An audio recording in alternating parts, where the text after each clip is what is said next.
একজন রাজনীতিবিদ হিসাবে আমি এই সময়টাতে সংকটপূর্ণ সময়টাতে কি করতাম সেটা নিয়ে একটু আলোচনা করি। দেখুন, এখনকার যে রাজনৈতিক দলগুলো তাদের যে রাজনৈতিক পটভূমি, তাদের যে অবস্থা, তাদের যে এখনকার ব্যবস্থাপনা, আমার কাছে মনে হচ্ছে পুরোটাই প্রত্যেকের জায়গাটি আসলে ভুল। প্রত্যেকের জায়গাগুলো আসলে এমন জায়গা যেখানে অনেক লিগেজ রয়ে গেছে, মানুষের সাথে কানেক্টেড হওয়াটা হয়ে উঠছে না। এখন হচ্ছে একটি সংকটাপন্ন সময়। এই সময়টাতে মানুষের সাথে আসলে সম্পর্ক বিল্ড আপ করার সময়।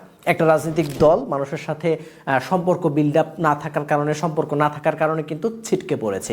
এখান থেকেও আমরা শিক্ষা নিতে পারিনি, আমাদের রাজনৈতিক দলগুলো শিক্ষা নিতে পারেনি। তারা এখন সেই স্ট্র্যাটেজি কিন্তু ফলো করে যাচ্ছে, বা তার আগের স্ট্র্যাটেজি ফলো করে যাচ্ছে। সেই দাঙ্গামা হাঙ্গামা বা এটা সেটা লুটপাট এগুলো কিন্তু এখনও পড়ে আছে।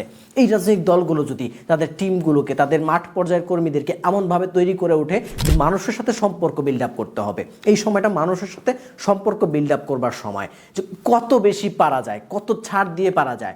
আপনি একজন রাজনীতিবিদ হিসেবে অনেক দিন খেতে পারেন নাই, অনেক দিন আপনার উদরে কিছু পড়েনি, আপনার পেট ভরেনি, সেটা আর কিছুদিন যদি আপনি চেষ্টা করতে পারেন, তাহলে মনে হয় আপনার জন্য আরেকটি সুযোগ আসবে, আরেকটি মুখ্যম সময় আসবে, যে সময়টা মানুষের ভালোবাসা নিয়ে আপনি আপনার নেতৃত্বের জায়গাগুলোকে ধরে রাখতে পারবেন। আর সেই জন্য যেটি করা দরকার সেটি হচ্ছে প্রত্যেকটা রাজনৈতিক দলকে তার জায়গা থেকে মানুষের কতটুকু সেবা করা যায়। এখন প্রত্যেকটা রাজনৈতিক নেতা, প্রত্যেকটা রাজনৈতিক কর্মী কীভাবে মানুষের সেবায় নিয়োজিত হতে পারে। এই যে এখনকার সমস্যাগুলো হচ্ছে, সেই সমস্যাগুলো নিজেরা মোকাবেলা করতে হবে। সেই সমস্যাগুলো রাজনৈতিক দলগুলো যদি আলাদা আলাদাভাবে নিজেদের টিম গঠন করে দেয়, প্রত্যেক এলাকা ভিত্তিক, যেভাবে এই যে হাঙ্গামাগুলো হচ্ছে, যদি তারা নিজেরাও করে না থাকে, বিরোধী কোনো দল, বিরোধী কোনো শক্তি বা অপশক্তি যদি করে থাকে, সেগুলোকে ঠেকানোর জন্য কিন্তু এখনকার রাজনৈতিক দলগুলো আলাদাভাবে দল করে তৈরি করে দিতে পারে, আলাদাভাবে গ্রুপ তৈরি করে দিতে পারে, আলাদা টিম তৈরি করে দিতে পারে, যারা এই সমস্যাগুলোকে সমাধান করবে, যারা এলাকা ভিত্তিক, গ্রাম ভিত্তিক, জেলা ভিত্তিক, উপজেলা ভিত্তিক এই সমস্যাগুলোকে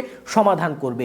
তখনই কিন্তু সেই রাজনৈতিক দল তাদের মানুষের কাছে যে গ্রহণযোগ্যতা সেটি কিন্তু তুলে আনতে পারবে। আর সেই জন্য যেটি করতে হবে, অবশ্যই একটি নিয়মতান্ত্রিকভাবে আসতে হবে, একটি নিয়ম মেনে চলতে হবে। প্রত্যেকটা সংগঠনের প্রত্যেকটা কর্মীকে বা রাজনৈতিক দলের প্রত্যেকটা কর্মীকে কিন্তু সেই দায়বদ্ধতা মেনে চলতে হবে, যেই দায়বদ্ধতা তার দলের প্রত্যেকটা নেতা রয়েছে, ঊর্ধ্বতন কর্মকর্তা রয়েছে। সেই বিষয়গুলো যদি মেনে চলতে পারে কোনো দল, তাহলে কিন্তু মনে হয় যে আগামী সময়টাতে মানুষের ভালোবাসা পাওয়ার জন্য এটা অনেক বেশি কার্যকর হয়ে দাঁড়াবে। যে মানুষ যখন ভোট দিতে গিয়ে চিন্তা করবে যে আসলে কাদেরকে ভোট দিচ্ছি। অবশ্য আমরা বাঙালি জাতি, আমরা সব সময় আমাদের পাছায় লাঠি না পড়লে আসলে আমরা কখনোই সোজা হই না। আমাদের এখন যে অবস্থা দেখা যাচ্ছে, আওয়ামী লীগের মতো দলই মনে হয় আমাদের জন্য বেটার ছিল, যে যারা আমাদেরকে মেরে ঘেরে আমাদের চুষে খেত, সেটাই মনে হয় আমাদের জন্য বেটার ছিল।